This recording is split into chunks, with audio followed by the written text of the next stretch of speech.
لوگوں کے ساتھ ملاقات کے وقت آپ کا چہرہ کھلا ہونا چاہیے، چہرے پہ خشونت، چہرے پہ رعونت، چہرے پہ سرکشی کے آثار، تکبر اور غرور کے آثار یہ کسی بھی انسان کو زیبا نہیں دیتے۔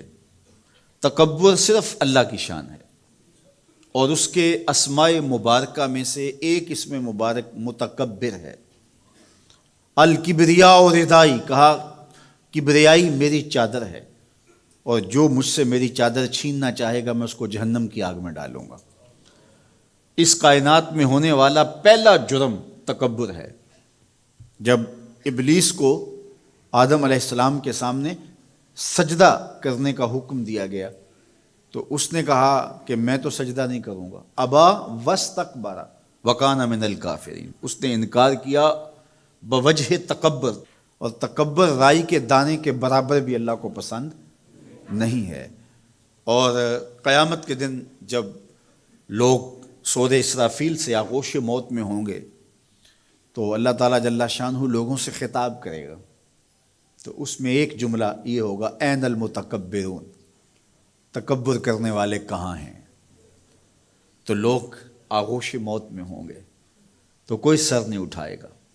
اللہ فرمائے گا این الملوک، بادشاہ کہاں ہیں؟ کیونکہ زیادہ تکبر بادشاہوں میں، حکمرانوں میں ہوتا ہے۔ تو اللہ تعالیٰ فرمائے گا انا المتکبر، میں متکبر ہوں، یہ میری شان، انا المالک، میں بادشاہ ہوں۔ تو بادشاہی اسی کو زیبا ہے، تکبر اسی کو زیبا ہے۔ تو نصیحت کرتے ہوئے فرمایا وَلَا تُصَعِّرْ خَدَّكَ لِلنَّاسِ، لوگوں کے سامنے اپنی گردن کو، اپنے چہرے کو، اپنے رخسار کو ٹیڑھا نہ کرنا۔ ابن منظور افریقی نے لسان العرب میں لکھا ہے کہ یہ سعر سے نکلا ہے، اور یہ اونٹ کی ایک بیماری ہے۔ جس طرح بندوں کو لقوہ ہو جاتا ہے، اس کا منہ ٹیڑھا ہو جاتا ہے، تو اونٹ کو ایک بیماری لگتی ہے، تو جب وہ بیماری اس کو لگ جائے تو اس کی گردن ٹیڑھی ہو جاتی۔ تو عرب کے محاورے کے مطابق قرآن نازل ہوا ہے، تو اشارہ کیا کہ جس طرح اونٹ کی گردن ٹیڑھی ہو جاتی ہے تو تکبر کی وجہ سے تمہارا چہرہ بھی ٹیڑھا نہ ہو جائے۔ یہ تمہارا چہرہ اچھا نہیں لگتا، اس پہ خشونت، اس کے اوپر غصہ، اس چہرے کے اوپر جو ہے وہ وحشت اچھی نہیں لگتی، اس چہرے کے اوپر تبسم اور مسکراہٹ اچھا لگتا ہے۔ یہ چہرہ ہنستا ہوا گلاب جیسا ہی اچھا لگتا ہے۔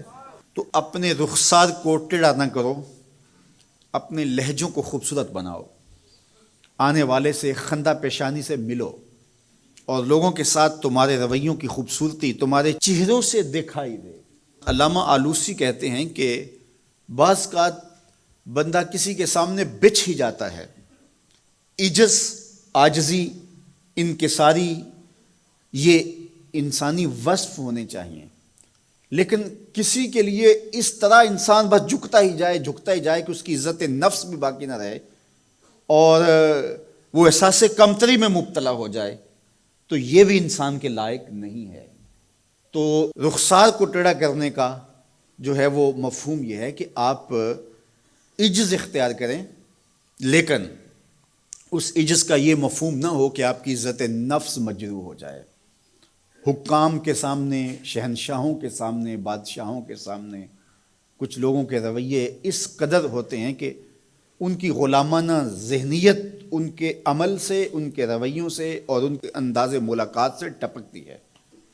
تو جب آپ کسی سے عجز کے ساتھ، محبت کے ساتھ پیش آتے ہیں تو وہ اپنی جگہ، لیکن اس کے اندر تجاوز ایسا نہ ہو کہ آپ کا رخسار ٹیڑھا ہو جائے۔ مطلب کیا ہے کہ آپ حد سے نیچے گر جائیں اور اپنی خودی کو بھی بیچ ڈالیں، تو اس سے بھی منع کیا گیا ہے۔ تو ان دونوں کے درمیان بیلنس رکھیں، تکبر میں بھی مبتلا نہ ہونے پائیں اور احساس کمتری میں، اور ایسا عجز جو آپ کی خودداری کو بہا کے لے جائے اس میں بھی مبتلا نہ ہونے پائیں۔ وقار کے ساتھ، ادب کے ساتھ، محبت کے ساتھ لوگوں کے ساتھ پیش آئیں۔